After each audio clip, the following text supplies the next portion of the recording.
Check.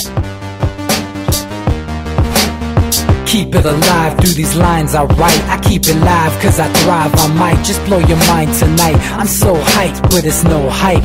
From this height, it's direct hits on sight.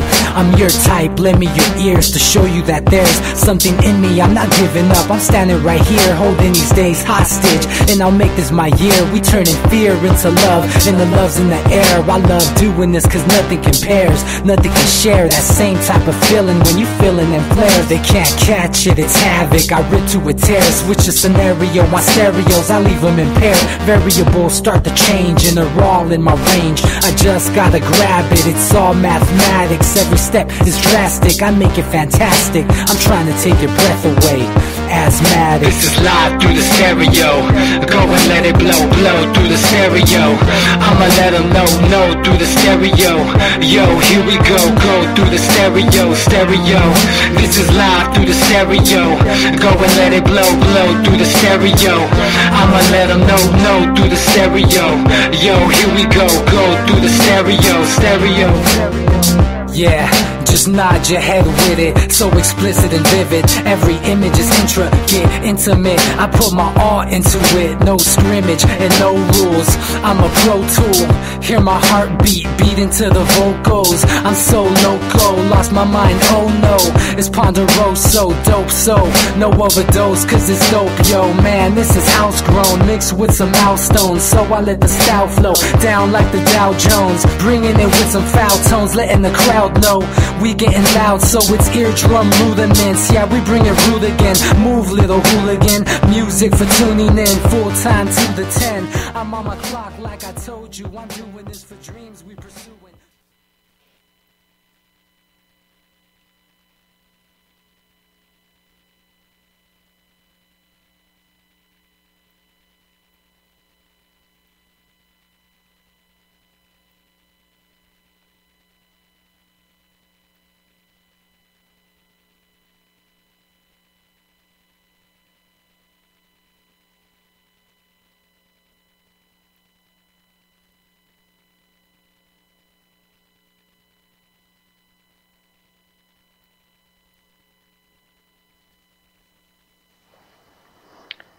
Hey everybody, welcome back to the Anti-Media Radio, once again with your host Nick Burnaby here on UCY.tv, also of the antimedia.org. Make sure you guys check out our website. The redesign is going live tomorrow morning, so we're going to be cranking out a bunch of articles and stuff. Got a bunch of stuff ready to roll, and then make sure you guys check out UCY as well, and check out all the other awesome hosts that are on here, and all the other shows every day of the week. I'm also joined here by my co-host, DB Schwartz. How you doing tonight, man? I'm doing well. Just getting over the weekend, had a few things to do, and then we gave a couple guest hosts a try out on Friday, and I think their show did pretty well, and it was kind of giving Levon a little bit of a break, and we'll see where it goes from there. But so much stuff going on, man. We're starting to see like all of the, I guess, moves being made resulting in this, well, Caliphate being declared, and now we have our vaunted enemy, and we can go in there with our military, man. There's nothing to hold us back now. Yeah, man. The boogeyman is definitely there. Like it or not, I mean, our government is gonna go in there, and Obama just asked for another $500 million for the Syrian rebels and stuff. So, I mean. Even though the public opinion isn't there, I mean, we all know this, then they don't give a damn about the public opinion anymore. So they're just gonna go and they're gonna do their, do the dirty on us, and guess who's gonna pay for it? And not only just the money, but as this thing becomes more protracted, and then we got this whole new, well, okay, maybe we don't got to worry about Al Qaeda no more, but now we got to worry about ISIS. These are the new boogeyman. Al Qaeda was always just a useful tool, but this thing is spilling out of control. And it's starting to have all kinds of repercussions that I don't even think the people that are orchestrating it are starting to understand, which is these mercenaries that we've sent over there, man, they have safe harbor in places like Abu Dhabi, and they're fantabulously wealthy, and they're funding some of these groups, and they can't come home ever. They can never go to a Western country. They're carving out a military and making a kingdom for themselves, aligning with a lot of these really radical groups. And a lot of people don't know this, but right now there's Americans fighting Americans in the Middle East, and that's a story that's really been underserved. Yeah, there's a lot of mercenaries over there that are, Western people that are American or European, and they're over there fighting for the cause. And we have to understand that it goes a lot deeper than just the whole, U.S. blowback and the whole, they're mad at us for taking their oil and stuff. That's part of it. That's a big part of it. But there's also some underlying stuff, the whole sectarian thing, the religious warfare and stuff. And we play a part in that because if you look at who's backing up these ISIS rebels, and it's our allies over there in Saudi Arabia. And we give them money, and we give them arms, and what do? They take those arms and they give them to the ISIS and to the rebels that are fighting against Assad. And then at the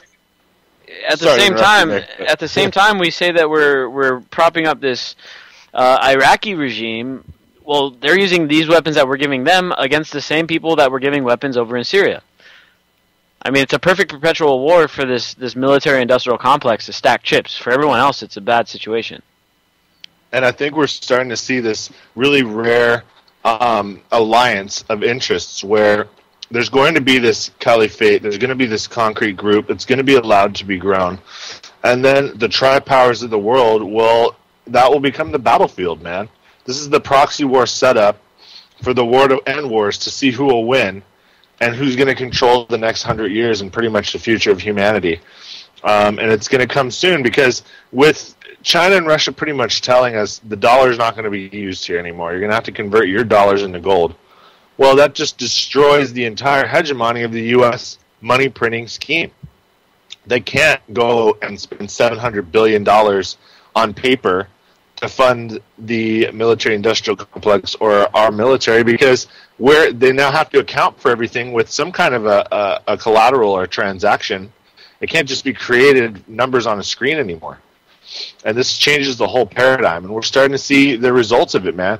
And then when we have, the blowback potential coupled in with something that could be what they've always said, 9/11 times, however many numbers you want to call it, the real end-all that'll bring in martial law, well, you start to see what the whole grand scheme is. Give us an enemy, not only us, but the other countries, and a battlefield to do it in, and then clamp down here and make us into a war economy again. It's coming. Yeah, man, and if you see what Dick Cheney's out there spreading around, that's exactly the seed that they're planting, is that, hey, get ready for another 9/11, this time big time. Dirty bomb, nuclear bomb, something crazy like this. Whether we want to say that it's an inside job or not, let's face it, these politicians are, at the very least, highly, highly opportunistic. The perfect example is the Patriot Act. Whether you believe the 9/11 story or not, which I have legitimate questions, especially with all this new info that's coming out where the Saudis were heavily involved and all this stuff.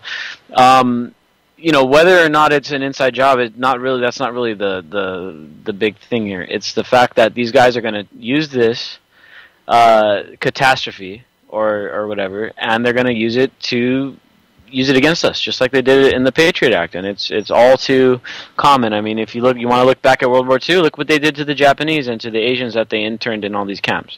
So yeah, to have a guy like Dick Cheney out there planting these seeds of destruction, getting us ready for whatever it is that's going to happen, whether it's an inside job, whether the government, like Pearl Harbor, where they knew that it was coming and they just decided not to do anything of it, or whether it's like Edward Snowden said about 9/11, where they knew that 9/11 was coming and they chose not to do anything about it.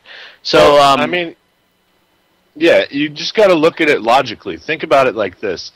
Pearl Harbor, there's always controversy about it. Was it an inside job? It's not an inside job. When you know a Japanese fleet's on the way, do you meet them in the open ocean? Or do you let them attack your harbor? And they did incur heavy losses. And then, yeah, you're stuck there, but you rebuild the ship, you pull them up out of the harbor, and now guess what? The whole country is against one nation united. And you can do anything you need to do to take them out, and we did. When the bombs were dropped, nobody shed a tear, really, because they didn't want to fight them on their homeland because of all the tales of the ferocity and viciousness, really, of the empire. So You use these things, man. You don't need to create things. They're already going to be created. We're always a target because of our resources, and that's never going to change. Yeah, man, and then you're just like, what's his name? Rahm Emanuel said, never let a good tragedy go to waste. So whatever it is that comes out of this whole ISIS thing, whether we like it or not, I mean, we try to stop it as much as we can. Yeah, we're not dropping, we're not sending, jets into the Iraqi airspace to drop bombs. Yeah, they're going to send drones in there, armed drones. They're going to drop bombs with drones. And if you look, the damn polling numbers show that about 50% of the people are opposed to it, or 50% of the people agree to having drones over there. So it's going to happen. Is it right? No.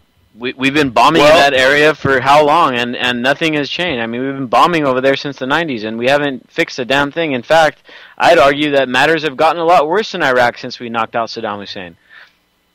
Sure, but I mean, the devil we knew turned out to be a lesser devil for most people, but he was still a horrible, heinous individual, and his son was looking to turn into a complete psychopath. So having that line eliminated wasn't the worst thing ever. The problem is that we never complete the job because the political will is never there to nation build. We should have Iraq kind of like this linchpin for our value and our model for the Middle East. And if it takes hold there, cool. And if not, well, then we realize it's a clash of cultures and it's just not going to change generationally. But you know what? It did take hold. There are 18-year-old guys now signing up to fight ISIS or the ISIL or whatever they want to call themselves. And there is an army mobilizing from Baghdad, and we're giving them air cover with our drones. The biggest problem is that somewhat cooler heads are prevailing. If we do send our drones in to airstrike them, like the legitimate purpose, instead of just double tapping all this metadata collected terrorist pings that we get from cell phones, well, then it becomes a declaration of war against, well, who? I don't know. If something in Syria gets hit, Russia gets drawn in. So we can only hope it remains internal, but it's just looking like it's being a big setup. Yeah, and if you look at the rhetoric out of Obama, I mean, how many times has he mentioned Syria when he's talking about Iraq? I mean, he even said, we should, if we're going to start dropping drone strikes, we should, try to hit them in Syria as well. So, like Justin King, one of our journalists, predicted months ago, maybe a month ago or so, yeah, they're going to use this as a scapegoat for their backdoor into Syria. And so if they can keep Iraq, honestly, they probably want Iraq in this destabilized situation so that it's weak. And then they go in and they finish off the job in Syria, and then they can finally put an end to that pipeline that Russia's trying to ram through. Right, because if you're going to crack their financial hegemony, they're going to start cracking against all this oil and infrastructure and shut down Russia, because Russia really only has a few exports, and then all their money is dependent on it. So you start cutting these things up, they become pretty much a puppet state. There's just nothing they can do. And the final egg to crack is China. And we just keep hammering away at their own economy and trying to implode it. And they do the same back to us. So really the only thing preventing open conflict right now is who has the bigger reserves of collateral. Who's going to win between the two elite groups, East and West, before it breaks out into open warfare. We just hope it never gets to that point. Now, one of the other things to think about, and if anyone wants to chime in, feel free to call us up. We got open lines tonight, 718-717-8296. Now, one of the things to think about here is all these other players that are involved in this very, very, very complex web of diplomacy, if you want to say, diplomacy by down the barrel of a gun. Now, we got Saudi Arabia, of course, Qatar, and these guys are on the ISIS side of things. You got the Iranians, which are, backing the Iraqis. And now, of course, all the war propaganda against Iran, which is kind of fallen off the radar now because now we're kind of working with Iran. And these same characters like John McCain and Lindsey Graham that are normally beating the drum against Iran, now they're kind of beating the drum. Oh, well, maybe we could work with Iran, in this situation.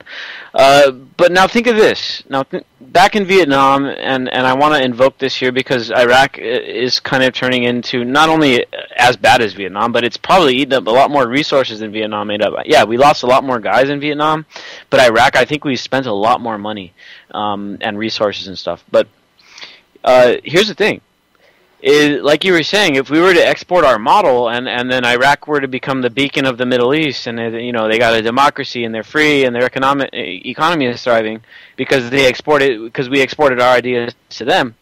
But here's the problem with that, is that our own ideas are not even working domestically. You know what I mean? Like, our economy is crap. We got no jobs. Our political system has turned into an oligarchy. So in essence, we don't really have a viable model to be exporting, besides a corporatist model, which is basically what we've been doing. Look at Ukraine. That's what Ukraine's become, a corporatist. Exactly. So export our poverty. so that's what we're exporting now. We're not exporting hope. We're not exporting freedom, democracy. No, we're exporting crony capitalism, and that's it. I mean, that's our only thing that we're good at now. And that's about to come crashing down because the people are tired of it. The economy can't support it anymore. And I mean, just look at the oil prices, man. The oil prices are at the highest point they've been since 2008, coming up this week. And all that means is that our food prices are through the roof. And then there was just a paper that came out about 3 weeks ago that showed that the middle class is not gaining any kind of wages at all. We're losing wages almost. When you talk about inflation, our wages are going down. You might be getting a raise at your job or a promotion, but guess what? When they give you a 3% raise or a 4% raise, a lot of people, I remember when I was working in corporate America, I got like a 1.8% raise one time. And I just couldn't believe it. I was like, dude, I was looking at my prices. I'm like, I got about at least 10% inflation. My fuel prices, my food prices, the stuff that I spend my money on, that's gone up about 10% this year. And you guys only give me a 1.8% raise? You're basically giving me a pay decrease. And that's what we're experiencing now, and yet, I think we talked about this last show, and I just want to make this point here.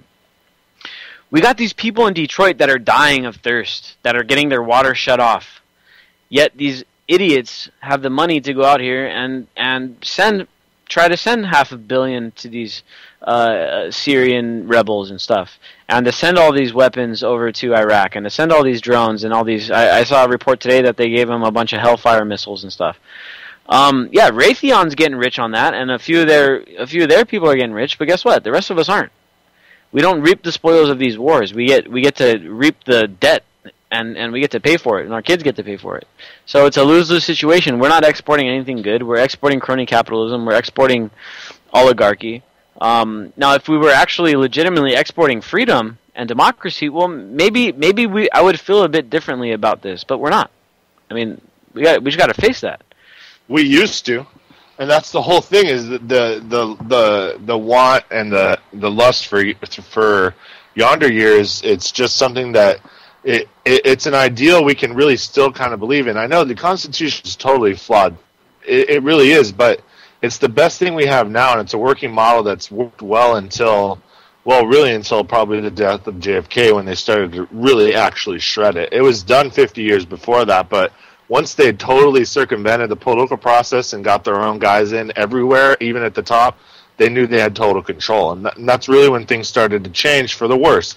Every decade it got worse and worse and worse. Now, the tech bubble of the 90s, it gave us a middle class, Nick, and we thought we were going to have that again. We were kids growing up in that era, and we saw these things getting better and better.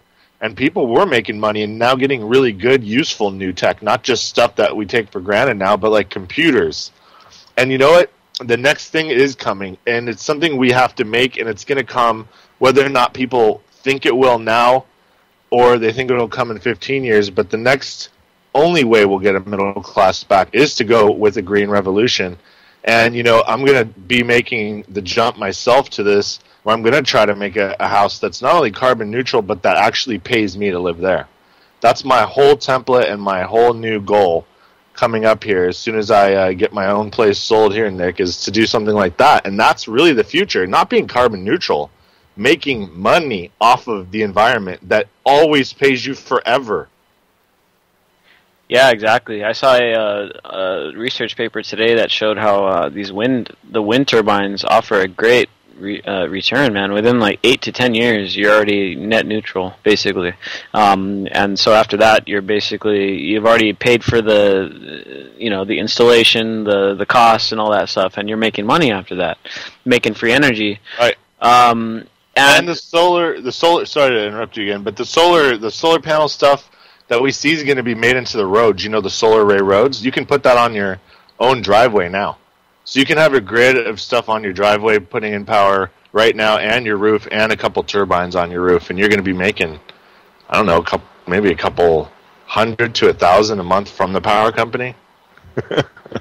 Yeah, man, and we've talked about this before, and I didn't realize this until just a few months ago, but how destructive, not only when we talk about the environment and pollution, climate, man-made climate change, and the way that we add on to the natural cycle of the climate and stuff, adding the CO2 and the carbon monoxide and all that stuff.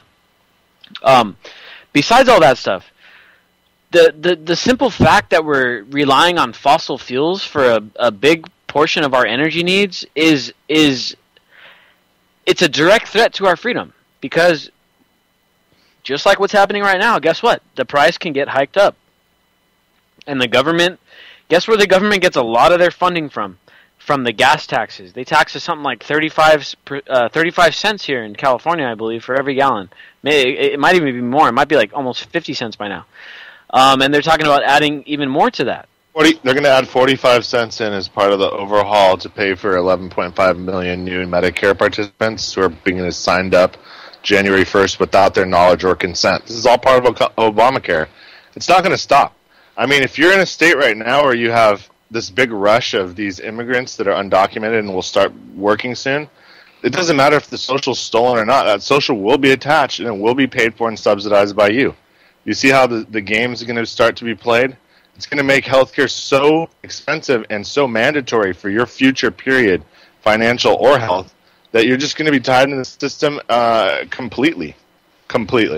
Well, when we get down to it, it's just us. It's the healthy people subsidizing the people that need meds, or that are, maybe they don't even need meds. Maybe they're just on meds, because a lot of people. Let's face it, a lot of people are on meds that don't need them. So yeah, I mean, this whole Obamacare. I want to jump into that too in a second here, but I mean, it's like a never-ending cycle. You know, we fall into this trap with the gas prices, the energy centralization. If you're saying they're going to raise taxes 45%, we're talking about almost $1 in taxes in California on each gallon of gas. You know, and that's where a lot of these energy companies, yeah, they make billions, but they only make a little bit on each gallon. The government makes more money on each gallon, so think about the money that they're getting. Billions, if not trillions, in gas taxes, and they get to use that to go who knows what, because we have no accountability with our taxes. And then you got this whole Obamacare thing. One last point though about the whole getting your own power. I mean, are they going to actually try to tax the rainwater? I mean, some states will. Not the rainwater, but the solar paneling. Are they going to actually try to tax the sun? Some states will, like Florida's going to. If you're in a Republican state that it hurts big fossil fuel interests, expect that tax. If you're in a state like California, expect to have subsidies for your own systems. And if you're somewhere like in the middle, like in Ohio or Colorado, expect to have just the free market do its thing. And, you know, that's just traditionally what it's going to be. Now, at some point, it's just going to make so little sense to continue to pay these exorbitant power costs, and they continue to rise without any end in sight, because they can say we're running out of stuff. We got to go get more coal. We got to go mine more, mine and dig for more oil. No, you don't. You don't. In fact, a little, like a panel the size of about a tenth of the Mojave Desert, and we could even put them out there, would power the whole planet. And we could put a wireless network and use Tesla's electromagnetic sphere theory to power everything remotely. It's just ridiculous. I know, man, and that would be ideal. But the fact right now is that the energy production is highly, highly centralized. And the gas prices are shooting through the roof. Everybody's electricity bills are shooting through the roof. The inflation is running rampant. So I know we say this almost every show, but I mean, now's a better time than ever to go and try to get off grid with as much as you can, whether it's your food or your water, your electricity. Now, the next story here, before we jump into this Obamacare thing, and it kind of ties in here. A man has just turned himself in to serve 30 days in jail for conviction of collecting rainwater. I'm sure you heard about this guy who's up in Oregon. And let me tell you what's so ironic, Nick. Where me and you live right now, we get $200 from our water company to install those rain barrels, and we get another $400 from the state. So it pays for your entire system for free here. Yet this guy's going to serve 30 days in jail. Now it was excessive. What did he have? A pond of how many gallons? I don't know. Yeah, he had a lot of water, but at the same time, most of these places, if you go buy a place, let's say you go buy a place out in the boonies somewhere where there's a stream. Normally this stream, they have it running only along the very edge of your property, and then you get a certain amount of water rights, right? So when you buy a place that has stream access, you get a certain amount of water rights. So they may say, okay, well you get 20,000 gallons a year, or you get 1,000 gallons a month, or whatever it is. But this guy, these streams are running right through his property. So this is all technically, this is stuff that should be his to have. It's running through his land. And now they've sentenced him to like 7 felonies, $1,500 fine, and 30 days in jail.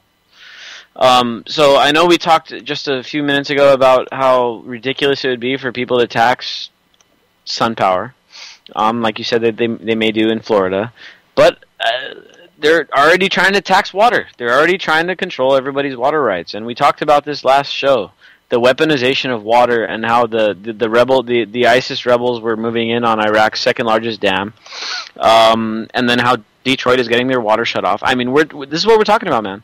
The water, even though it's such a basic thing and people don't think much of it, it is the most important thing that you can have. Because with water, you can create electricity, you can grow crops, you can drink, you can feed your animals and all that stuff. So water is one thing that we really need to pay attention to, and if we're going to talk about getting off grid, water is the most important thing. Besides, with water comes food. With water, you can plant crops, and then the energy. With enough energy, you can create your own water. And it's totally possible. I've priced it out myself because it really is my dream to do something where I could potentially just never have to leave, and I'd get everything where I could survive there. And you can do it for around $100,000 or so. Now you could get a loan. You don't have to have that in cash. You definitely can get a loan before the financial system collapses. By all means, do it. And you can grab a 3D printed house and land, a good amount of land, 1 acre, 2 acres, and you can put up outbuildings with greenhouses and have solar panels and have water condensation and all that stuff for about $100,000. And you literally can make money off of the grid and get checks sent to you by the power company. So you could just be sitting making money and have water 1 gallon or 2 gallons a day, depending on the humidity in the air, just sitting there. And it's all powered off the sun or the wind, and it feeds it back into the grid, and it pays you. Now, people say, what if the grid shuts down?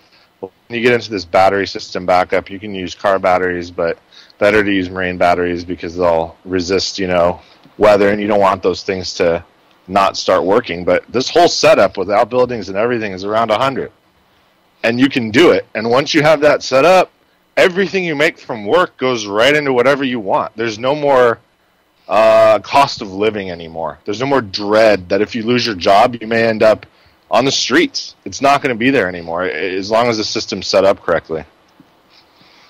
Yeah, man, and it's something that we can work at the community level too. If you don't have the resources yourself, you're talking about $100,000 to set up a pretty decent operation. I mean, split that between 10, 15, 20 houses, and we're talking about a pretty good co-op going. And yes. That's what we need. That's what we need, Yep. man. Because a lot of people right now, especially because the economy's been so rough on everybody, and everyone's 401ks are probably going to be decimated in a matter of months, probably. We're at a high now. You should cash out. I mean, yes, I'm really worried about it because I have a blue chip, and even I'm looking at it. I'm like, it's time. It's not going to be this high if I don't cash it out in a couple months. There's this destruction of it. I'll have nothing to show for it for 10, 15, 20 years it'll take for stocks to bounce back. But this is the game. Buy metals now. Have it.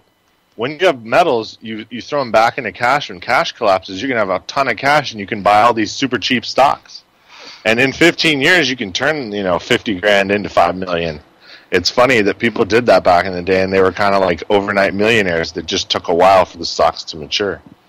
Yeah, my girlfriend's dad was listening to the show a couple months back, and after he listened, he went out and he bought some silver. And the other day I seen him, he's like, dude, I'm making money, man. I'm making money on the investment. And he's all happy, dude. So, I mean, yeah, man. I mean, the stuff is on the rise. The economy is on the... I mean, if you can't see the writing on the wall right now with this economy, I mean, I don't want to... I mean, I'm not a financial advisor by any means, but by looking at the numbers and being in the business that we're in of the news and seeing what's going on, and then getting a look at some of these alternative numbers, alternative economists, and the kind of stuff that they look at, I mean, the stock market, man, it's in a big giant bubble, and we're starting to see all this stuff that happened in 2008, just like the gas prices. Now they're hitting the 2008 levels now. It's all coming back to a head because when that bubble popped, it didn't deflate all the way. It popped, and then they put a Band-Aid over the hole, and now they're just pumping it back up. And they've been pumping it back up since 2009, ever since QE1 started back in, I don't know, 2010 or whatever.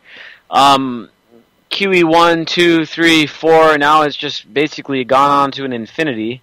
We see the European bank setting up negative interest rates. Japan's economy is in the tanks. I mean, man, we're looking at a global financial system that is really, really stressed out, and all these talking heads are going on like, oh, everything's fine, and we're not even quite at the inflation rate that we want it to be at. But when it comes down to they want everyone poor who's under, I don't know, $15 million. They want everyone to feel poor that's not making $1 million a month in interest, and that's where it'll be. It's going to be at that rate where, only the super wealthy benefit what's going on, and they're creating it, and they're causing it, and they're laughing all the way to the bank. And yeah, they don't really care if they make a little less because everyone's making so much less, and that's the goal. That's globalism goal. Make everyone compete against everyone so the prices become almost nothing, just barely anything. And they'll subsidize. They're eventually going to put everybody on welfare. And if those that have a little bit of skill or talent at something may make enough to get a little bit of luxuries, but we can turn that around completely because it all comes down to power, and we have the window now. If everybody's off their grid, then we dictate when we want to go to work. We use our skills for what we want because we just don't have to have them anymore. We can survive without them and pretty comfortably. And that's where the green revolution is going to come. It's not going to be an agricultural one. It's going to be, we can make power out of nothing, and you can't hold us under sway anymore because what else can they do? Tax you to death, fee you to death? You don't have to buy anything anymore. You can make it all.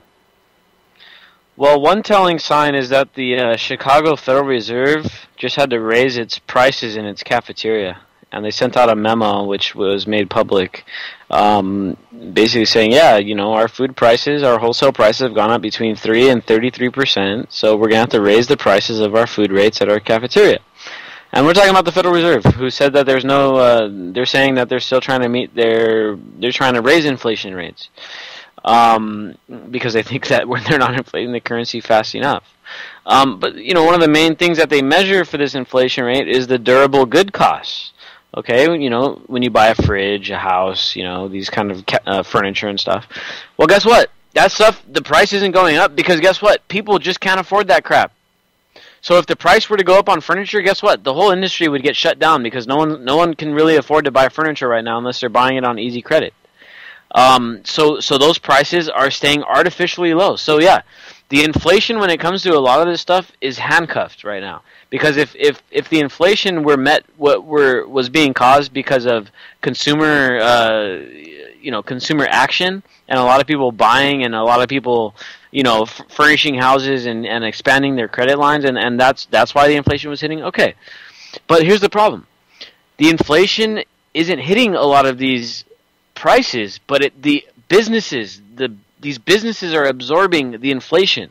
Okay, which means that their bottom line, their profit margin, keeps shrinking and getting smaller and smaller and smaller and smaller. And that's why you see in your hometown, I mean, maybe it's not true everywhere, but most of the places I've been, a lot of these hometown businesses, Main Street, where your little downtown area is, right here where I'm at, it's all but gone. All the regular middle-class businesses, the people that used to be middle-class that ran these businesses, they're gone, man. They're evaporating, or they're on the very edge.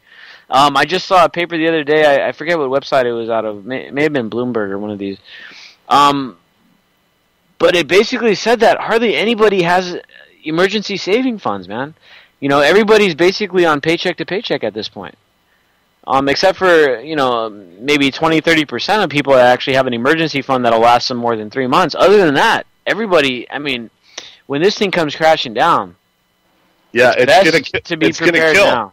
It's going to kill. Think about it. If you're in a major urban area with no food, and it takes 3 weeks under martial law for there to be resumption of shipments, and you can't make it into a camp, and you're just out there. These are the nightmare scenarios. Now, what if something less crazy happens, where food just starts getting really expensive, and so does gas? What are you going to do? Now, the thing is, prep now. If you have a gas guzzler, this is the absolute worst time ever. You got to get something getting 30 gallon or better.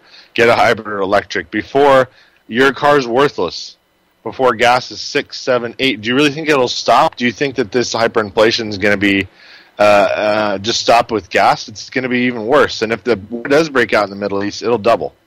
$4 is the new norm. No, it's not the new norm. That's a new low. It was $4.99 the other day when I drove by.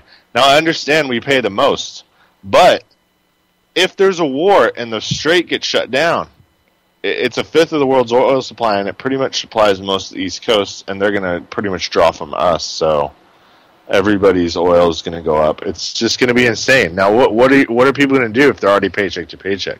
Where are they going to borrow from? They're going to just pull more debt out? People got to start thinking of ways that they can long-term start to eliminate having to pay for things right now they pay for. That's the smartest thing you can do, because you're not guaranteed to even keep your job, let alone ever get a raise. And then we gotta opt out of the corporate economy, bro. Let's try to get people. If you can get all strings cut from the corporate economy, then you're going to be in good shape. If you're relying on local food production, if you're buying food from local farms, local dairy, if you're getting your power from a local co-op, if you're getting your water from a community-owned water source. These are all the directions that we want to go in, because this overly centralized, bureaucratic, corporate, government, quasi-private, whatever it is that we have now, when it comes crashing down, and it will, I don't want to say it's going to be tomorrow or next year. It may be 10 years, 20 years. It could be 50 years from now. Who knows? But let's face the facts. We got to wake up and smell the coffee. Every single empire that's ever existed on the planet Earth has failed. And what happens when they fail? There's a lot of bad things that happen to people. And their economy crashes, and there's a restructuring, and then out of the ashes grow new things. Right. So it's up to us to predict, okay, we see it coming, now let's start building the new things now before it hits us. That way when it does hit, we're in the position to where everyone's going to say, oh, well, these people are doing it the right way. Let's start adopting these ideas, and let's go for a decentralized grid, a open source economy, a green economy. This is the kind of thing now that we have the internet, we have the ability to have foresight. We can see it coming. Now, back in the day, they may have had this monopoly on information. We would have never seen this stuff coming. All we had were the newspapers back during the Depression. No one saw it coming except for the guys that were causing it. So all the poor people, all the working class got screwed. But now, this time around, we can see it coming, and we can predict it, and we can make the hedges now, so that when it does happen, we're in a better position to start bringing these new ideas into the mainstream.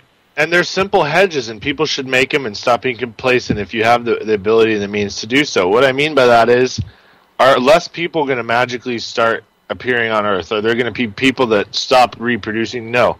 We're going to have a population explosion probably no matter what happens, even if we do have some crazy war.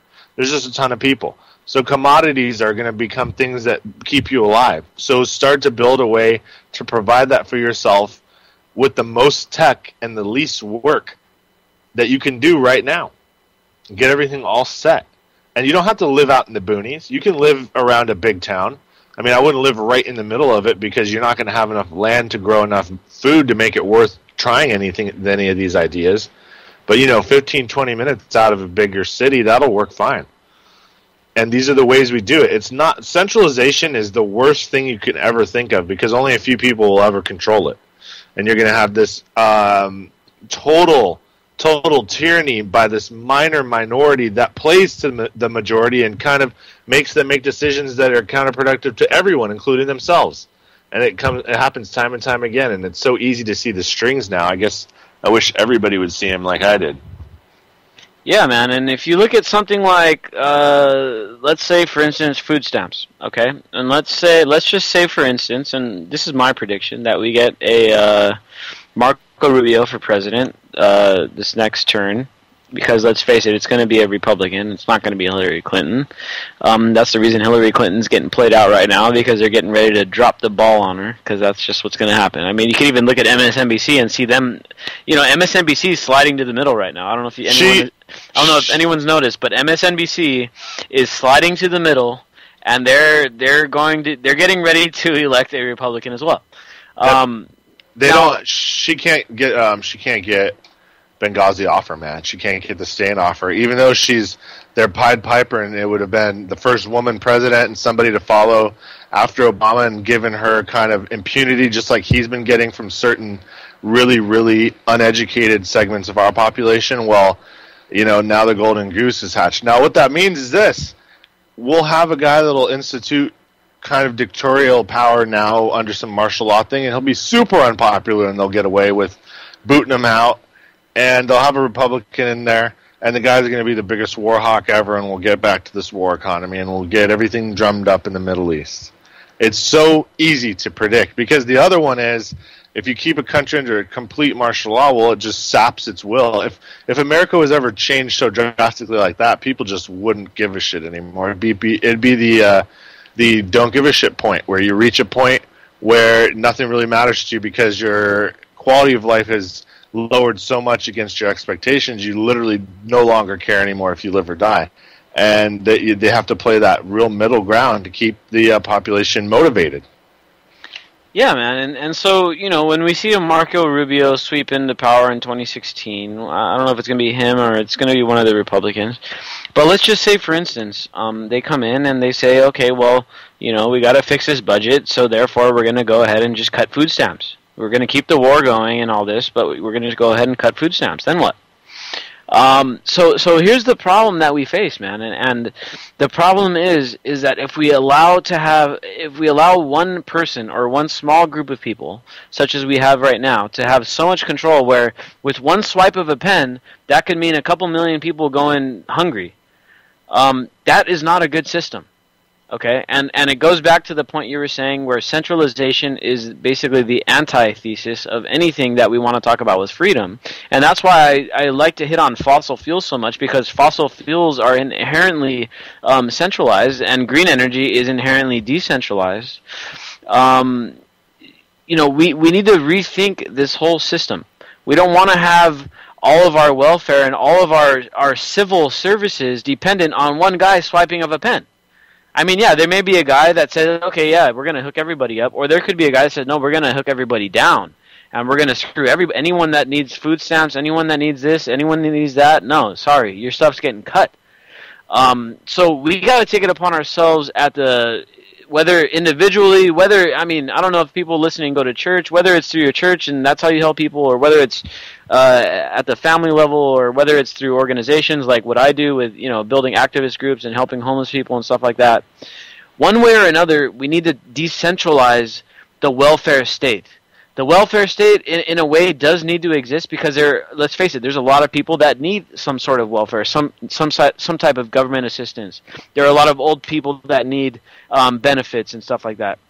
But if we allow it to be, just like with the VA, if we allow it to be completely centralized and run at the federal level, but abuse, corruption, underserved populations, your voice isn't going to matter. If you're a veteran and you want to tell the VA, hey, I think it'd be better if you could do this. Well, guess what? Too bad, because it's done at the federal level. You have no say, and that's something we need to work away from.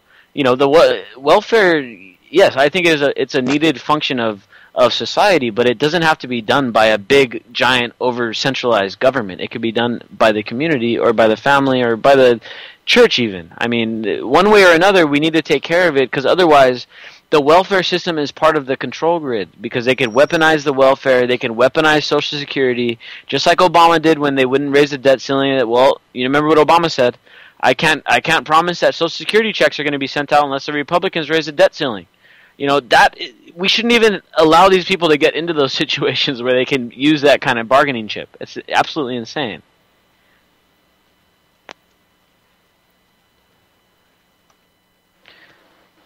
Yep, definitely. Sorry, man. Sorry, I'm having issues with hearing you. No worries, dude. We're gonna move into this next thing, and I saw this today, and I was like, oh, awesome. Article out of RT, but it comes from a email that Ron Paul sent out. So Ron Paul, celebrate Independence Day by opposing government tyranny, and I pulled a quote out of his statement. The idea of opposing, by force if necessary, a tyrannical government has been turned into a celebration of tyrannical government itself. And that, again, he was commenting on the 4th of July celebrations and all that stuff. And it is important. Because, you know, the funny thing is that I've seen pictures online where people are posting, and it's like, at parks and stuff, and it's like, you know, celebrate 4th of July safely, we don't allow fireworks and all this stuff. Right. It's like, we're celebrating freedom and independence, yet at the same time you're telling us what we can and can't do. It's absolutely insane. Yeah, they don't allow anything. No fireworks, no booze, no nothing. You know, at least not here. Of course, other states have more ability to do things, but God forbid somebody could get hurt. I mean, somebody does something stupid like light themselves on fire. That's a bad thing. I don't think it's a bad thing if they do it to themselves. I mean, right? Social Darwinism. But anyway... Yeah, it's an erosion. We live in that kind of like the epicenter of that, where we're over here, and anytime somebody's like completely offended and they think of something logical that'll get rid of it and some argument to make it, it becomes a law and it happens, and it's just, we live inside of the middle of the insanity circus here. It's kind of a entertaining place to be, and then yet I go to the beach and I can't crack a beer there. And it pisses me off. I can do that almost anywhere else in this country, but the beaches aren't as cool. We got some of the nicest beaches in the country, man, and you can't go down there and enjoy a beer. And they use the excuse. I remember it happened right before I turned 21, and it was sad because I was looking forward to going to the beach. Yeah, man, I was looking forward to going to the beach and enjoying a beer on the sunset, like those Corona commercials, and. You know, there was a big fight, and then a few months later they came out and okay, well, we're going to ban alcohol because there was a big fight on the beach. Now, the problem for that argument, we all know prohibition doesn't work. I still go to the beach. I see people drinking all the time. People are going to break the law, and if they get caught, guess what? They're going to have to get a big fine, or they're going to have to go to jail or whatever. So in the end, it's all fine, because if they really cared about public safety, it would be something much harsher than that to keep people from doing it. Yet it's a slap on the wrist. Yeah, it's a $200 or $300 fine, but it's just kind of like speeding. You know, if they made it so that it was so bad to really speed, people would never speed, and it would do its thing. It would actually stop people from probably doing crazy stuff and prevent deaths. But it's fee-based. Cops are simply fee enforcement agents. It's not law enforcement. It's fee enforcement. Fee enforcement and property protection. You know, and then there was a big fight, what was it, a week or two ago on the beach here in San Diego. So guess what? The alcohol ban didn't do a damn thing. There's still going to be testosterone-loaded mother effers on the beach that are going to throw it down. I was at the swap meet on Saturday, and I saw some guys throw it down at the swap meet because some guy bumped into his pregnant girlfriend. You know, and I mean, it's just going to happen. You can't prevent fighting by banning alcohol. You prevent fighting by having people that aren't so goddamn mad because they're so damn poor, you know? I was talking to someone today about theft, you know, and the reason why there's so much theft. It's not that you can't just fix theft. The way that if you look at the people that are stealing, for the most part, it's people that are poor. And they're stealing because they have a hard time earning money. They have a hard time eating. So if you wanted to fix theft, you can't just throw a guy in jail and say, okay, well, if I throw you in jail, you're not going to be a thief anymore, right? No, because I have a cousin that's been to jail quite a few times for stealing stuff, and he never learned his lesson. In fact, I'd argue that when he went, he got worse. So you don't fix it by just slapping the fine or throwing people behind bars.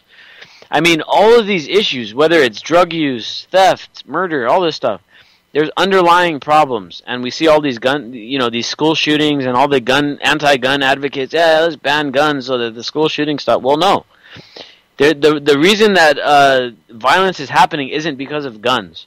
There's been violence since the dawn of humanity, long before guns were ever invented. In fact, I mean, some of the biggest wars that were fought in history by these empires, by whether it's the Roman Empire or anything like that. They were fought before guns were invented. Guns aren't the source of crime or violence. It's the underlying issues that are going on, And so, throwing people behind bars, or slapping fines on people for drinking, or banning alcohol, or banning drugs, I mean, none of it works, And it's always in public.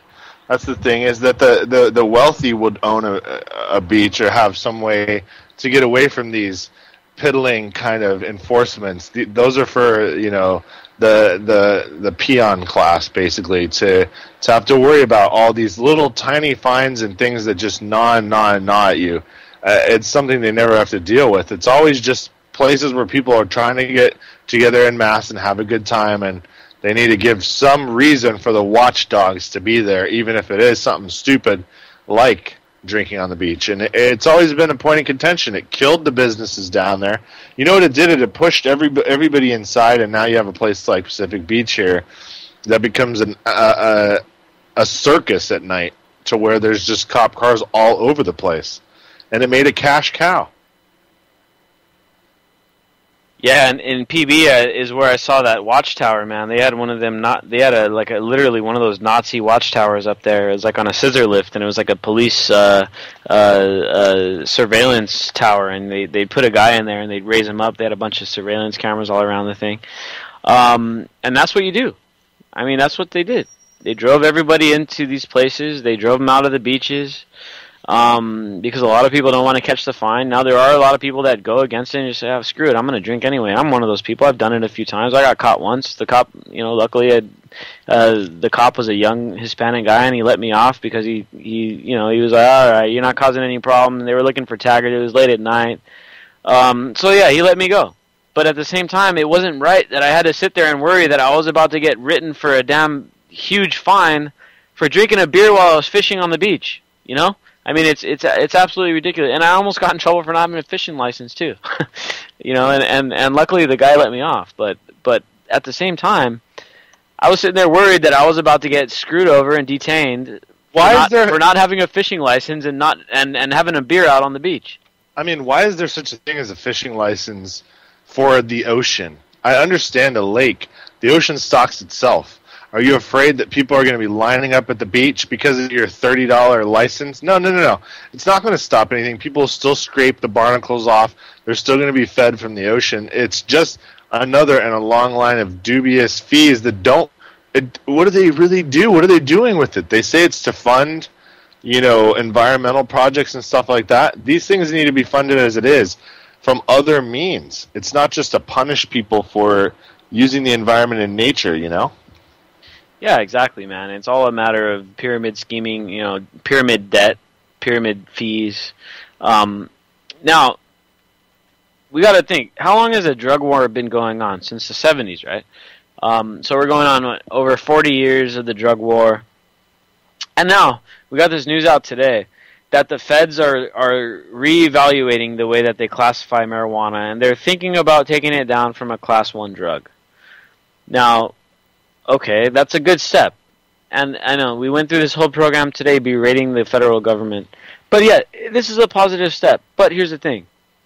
It's 40 years too late, dude. You've been trying prohibition for 40 years, building America into the largest prison population in the history of mankind, and now you're wanting to look at marijuana and think about declassifying it or reclassifying it? I mean, we're at the point now where the drug war just needs to end. I mean, I'm talking. I don't do any of these. I don't do cocaine or heroin or meth or any of that stuff. I don't plan on doing it, even if it was legal. But this stuff needs to be legalized and treated as a health issue. And marijuana, I mean, first of all, it's not even a damn drug. It's a medicine, and it's much more effective than half of the damn prescription drugs that they put out there for anxiety and for depression and all that stuff. So yeah, this stuff should not be treated as a drug at all. It should be, you know, if you get caught with marijuana, oh dude, you should actually get a pat on the back. Good job, bro. You're doing yourself a favor. But no, I mean, they're barely getting along to this stuff 40 years down the line. You know, so these guys are just so out of touch. And me and my buddy were talking about today. The funny thing is that he's an older guy, but he was like, "Man, I wouldn't be. I really would be in favor of just going and just like taking away the voting rights of anybody that's over 40." You know, and he's well over 40 as well. But it's that these people that actually vote compared to what's the actual reality that's going on in this country. Not only that, but even when the people do vote, the politicians express our popular sentiment years and years down the line, 15, 20, maybe 30 years they're behind.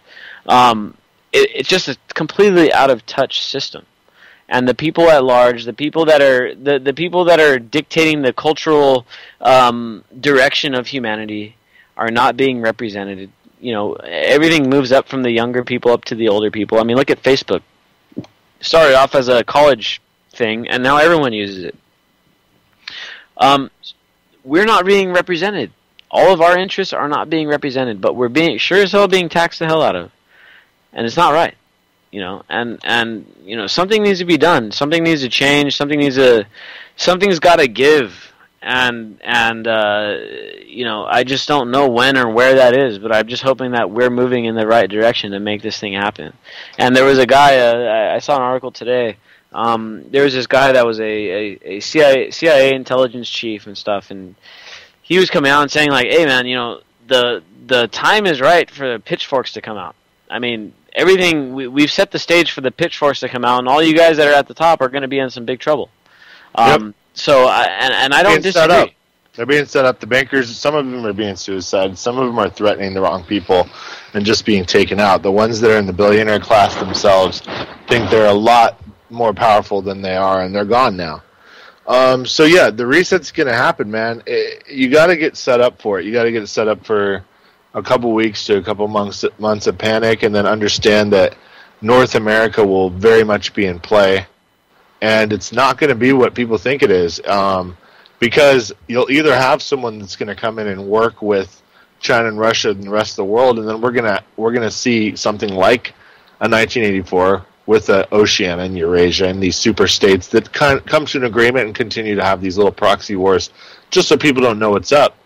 Or you're going to have this super neocon guy get in, who's going to be like, you know, a Cheney 2 or a Rumsfeld on steroids, and we'll go about the business of starting World War III in earnest to get the economy back on track, and people may go along with that to keep the American values and way of life going. But I sure hope not. I sure hope we take the other fork in the road, and we don't go either way of either of these parties, the one where the corporations control all, or the one where we have a maniacal government that takes on other governments in the world for power. Neither of those things need to happen. We can go to where everybody kind of provides for themselves, and we'll decentralize it.